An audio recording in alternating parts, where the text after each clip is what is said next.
പലയിടത്തായി ഉണ്ടാകുന്ന വെള്ളക്കെട്ട് തന്നെയാണ് പലപ്പോഴും ജനജീവിതം ദുസ്സഹമാക്കുന്നത്. ഈ മഴക്കാലം തുടങ്ങിക്കഴിഞ്ഞാൽ പിന്നെ ആ ഒരു വാർത്ത തന്നെയായിരിക്കും കൂടുതൽ ഉണ്ടാകുന്നത്. ആലപ്പുഴയിലെ സാഹചര്യമാണ് പറഞ്ഞു വരുന്നത്. അമ്പലപ്പുഴ ഇരട്ടക്കുളങ്ങരയിലാണ് വെള്ളക്കെട്ടിൽ വലങ്ങിയ നാട്ടുകാർ. മഴ കുറഞ്ഞിട്ടും 15-ലധികം വീടുകൾ ഇപ്പോഴും വെള്ളത്തിലാണ്.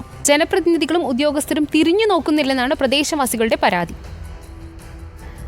മഴ മാറിയിട്ടും വെള്ളക്കെട്ടിന്റെ ദുരിതം അനുഭവിക്കുകയാണ് ഇരട്ടക്കുളങ്ങരയിലെ 15ഓളം കുടുംബങ്ങൾ. ചെറുമഴയിൽ പോലും അരയ്ക്കൊപ്പം വെള്ളം നീന്തി വേണം ഇവർക്ക് പുറത്തിറങ്ങാൻ.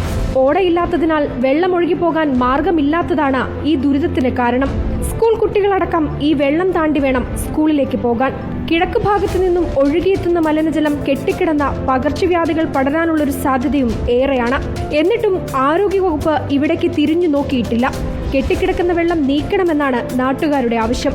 മഴ കനത്താൽ ഇവിടങ്ങളിലുള്ള വീടുകളിലേക്ക് വെള്ളം കയറാനുള്ള സാധ്യതയും ഏറെയാണ്. റിപ്പോർട്ടർ, ആലപ്പുഴ.